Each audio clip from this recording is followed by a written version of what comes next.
Et oui, j'ai créé une marque de vêtements. Pourquoi j'ai fait ça? Premièrement, cette idée m'est venue un peu sur un coup de tête.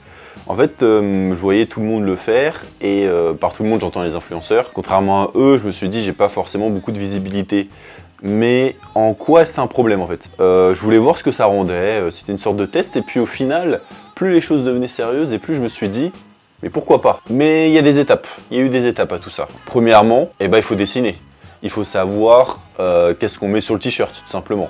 Avant d'arriver à un modèle aussi unique que celui-ci, il y a eu des étapes. Je me suis dit aussi qu'il fallait que je mette le moins d'argent possible dans la réalisation de ce projet parce que c'est un test et qu'il ne faut pas tout donner là-dedans, imaginons ça marche pas, etc. Bref, il fallait essayer de jouer ça intelligemment. Donc j'ai contacté mon ref pour qu'il me dessine plusieurs modèles. Et donc il m'a dessiné des planches.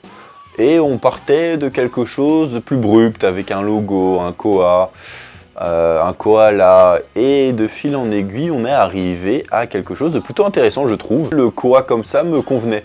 Ça ressemble vachement à des marques de fitness, quelque chose de simple, basique. C'est d'ailleurs ce que j'ai mis sur le site internet. Une fois que tu as le logo, il faut le vendre, le t-shirt. Il faut créer la plateforme pour que ça se vende, tout simplement. Et donc, bon, cette étape, c'était sûrement la plus longue. C'était sûrement la plus longue parce que moi, je ne suis pas d'une filière de développement web, donc j'ai contacté un ami. J'ai contacté un ami et un beau soir, je lui demande « Écoute, comment on fait un site internet ? Explique-moi, je veux faire un site internet. » Et en fait, sa réponse a été « Frérot, c'est compliqué, puisqu'il est là-dedans. Il sait mieux que personne que c'est compliqué. » Et sa réponse ne m'a pas plu. Et donc, tout simplement, j'ai tapé « Comment faire un site internet sur YouTube ?» Quand vous ne savez pas faire quelque chose, les gars, tapez sur YouTube comment faire ce que vous cherchez à faire. Et je vous promets, il y a sûrement des vidéos de 4 heures, 3 heures qui existent et qui vont vous aider à réaliser ce que vous ne savez pas faire. Shopify, c'est un outil excellent, bon. Donc je me suis tapé 3 heures, 4 heures de vidéos, de tutos pour savoir comment faire un site internet, pour savoir comment relier à un prestataire. Parce que oui, les t-shirts, je vais être honnête avec vous, j'ai pas reçu des centaines et des centaines de cartons chez moi. J'ai pas acheté 5000 balles d'imprimante là pour faire l'impression des t-shirts. Non, c'est un prestataire. C'est un prestataire. J'ai vu la qualité des t-shirts. Avant de les avoir, avant de les vendre, je voulais vérifier de la qualité.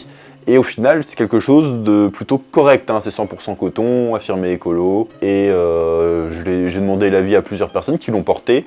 Et la plupart des avis sont plutôt positifs. Je pense que la plupart des gens peuvent avoir peur de mettre leur carte bleue là-dedans, mais sachez que c'est Shopify. Et Shopify, avant de faire un site internet, il vérifie les mentions légales, il vérifie les CGV, les politiques de retour, avant de mettre un commerce dessus, avant de mettre un moyen de paiement dessus. Et il vérifie que ton site est bien conforme au règlement, parce que eux, après, c'est eux qui sont dans la merde. Hein. S'il y a des sites qui font de la merde, s'il y a des sites qui font n'importe quoi, c'est eux qui récoltent. Donc non, avant que le site soit ouvert, il faut vérifier que tout soit OK. Et donc je peux vous affirmer que le site est OK là. Il est en pleine fonction, il y a tout ce qu'il faut. Niveau règlement, c'est carré. C'est carré. Et donc, une fois le site fait, qu'est-ce qu'il faut faire? Il faut en faire la publicité, puisque le site, d'accord, il est bien. T'as beau avoir le meilleur site du monde, mais si personne sait qu'il existe, t'es dans la merde. Comment je procède? Je me suis dit, je vais commander plein d'échantillons, je vais en donner à des potes, et on va se filmer. Tous les liens des réseaux seront dans la description, TikTok, Insta. Pour l'instant, c'est les deux principaux sur lesquels je vais être actif sur la marque. Insta, c'est l'Insta de base, et TikTok, j'ai créé un nouveau compte. Donc Insta, le but c'était de faire un trailer et une vidéo présentation. Et donc, une fois que mes copains ont les t-shirts, go se filmer. On s'est filmé à la salle parce que en vrai le t-shirt est plutôt sportif, hein, on dirait pas comme ça mais il tient au corps. Et puis je trouve qu'il se porte aussi dans la vraie vie. Il se porte, c'était surtout ça que je voulais montrer, qu'il était polyvalent, un mix entre les deux. Tu peux le porter à la salle comme tu peux le porter dans la rue. Voilà, je voulais pas faire quelque chose axé que sport et je voulais pas faire quelque chose axé que ville. Au-delà de ça, vous allez remarquer qu'il n'y a pas de mannequin féminin. Ce n'est pas de mon bon vouloir, sachez-le. Hein, j'aurais bien aimé avoir une mannequin. Ça viendra avec le temps. Mais c'est vrai qu'on a été pris par le temps, beaucoup de travail.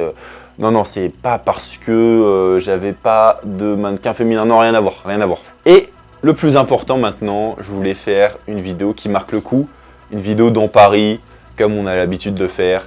Mais j'ai des connaissances, j'ai des amis qui ont des voitures assez stylées, dont une GTI et une Audi A1. Alors, bien sûr, je ne les vois pas par le biais de leur voiture, mais par le biais de leur personnalité, bien évidemment, ce sont de très bons amis.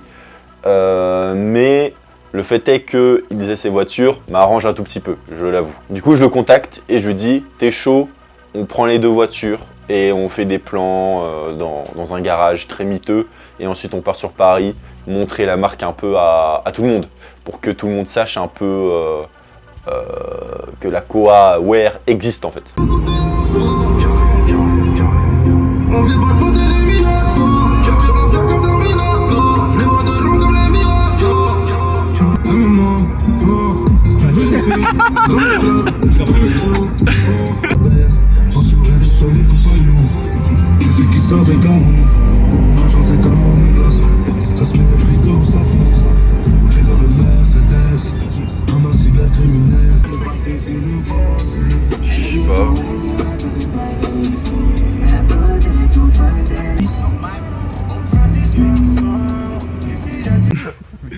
Ouais, c'est le best-of.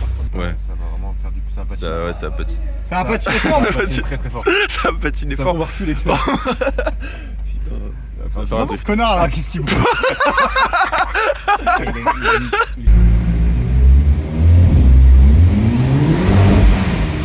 Ah, pas mal, pas mal. Il passe, hein.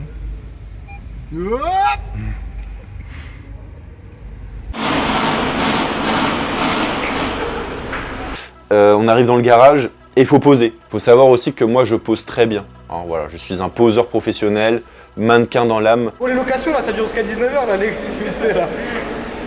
Clément, je sais pas, fais un truc, non?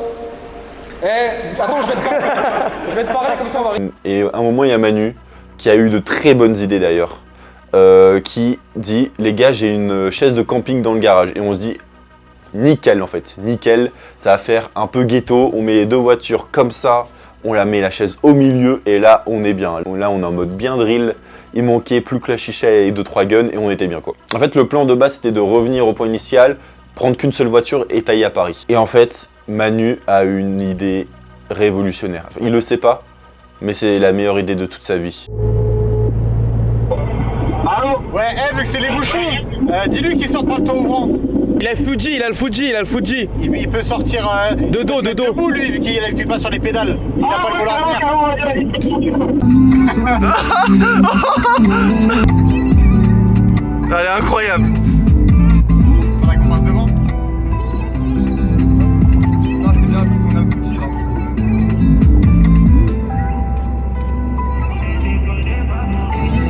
On passe à côté ou quoi?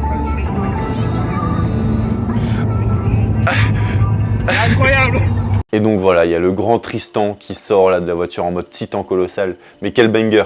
C'est les meilleures photos que j'ai jamais vues de toute ma vie. Bref, on prend la voiture, on taille, et puis bah là en fait c'est ambiance... Faut savoir qu'en plus, moi je connaissais bien Manu et Maxime, mais Tristan et Sidpi ne connaissaient pas les deux en fait. Donc c'était une sorte de découverte. Et pourtant l'alchimie est très bien passée. J'avais l'impression que tout le monde s'en foutait un peu du regard des autres, donc c'était nickel en fait. On n'est pas sur Planète Rap là, t'as capté? Je veux pas commencer à rapper, t'as vu? Moi je vais dire ce que j'ai au fond de moi, t'as capté? Ça veut dire que, en vrai, de vrai, la vérité, j'en ai marre des fleurs sur ma voiture, sur ma carrosserie. C'est tous les jours la même des putains de fleurs. Jour j'ai vu un mec avec un packaging, fleur Audi à un tout gris, ma gueule avec des jantes, 18 pouces RS4 avec des étriers, j'ai une calandre RS. Et tout ça avec un toit ouvrant. Écoute ta zone de confort, radar 80, je suis à 110, rien à foutre ma gueule, le péage, c'est pas moi qui paye. Le radar pareil, c'est pas moi qui paye, je m'endors quand y'a un radar. Tout droit devant moi. Le soleil, il est là. Je rappe un truc. Vas-y, dis-moi un truc comme ça, je rappe dessus. Ok. Gros, dis-moi un thème fils de... Vas-y, dépêche-toi, dépêche-toi.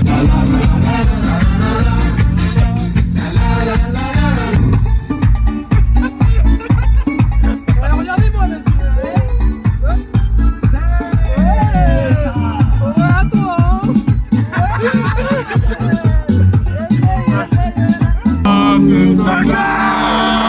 Qui viennent en bras.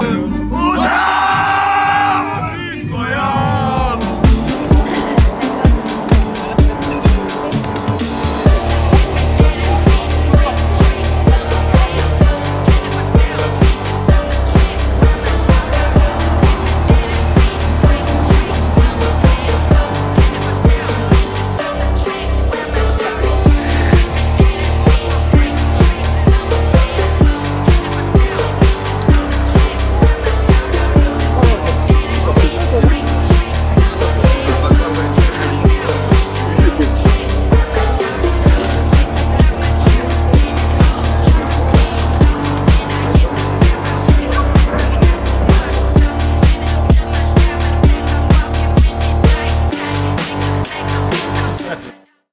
Et en vrai, si on devait retenir quelque chose de tout ça, c'est que je suis parti de rien, je savais ni faire de site internet, j'ai jamais clip de toute ma vie, je savais absolument pas comment fonctionnait le milieu du textile. Et au final, en 3 semaines, en 1 mois et 2 semaines, je sais faire un site internet, je sais à peu près comment fonctionne ce commerce. Donc c'est juste pour vous dire que les gars, s'il y a quelque chose qui vous fait peur, s'il y a des projets qui vous font peur, n'hésitez pas à vous lancer, même si vous ne savez pas, même si vous partez de zéro. Mais en fait, c'est une fois que vous êtes lancé que vous vous dites, mais en fait, c'est réalisable.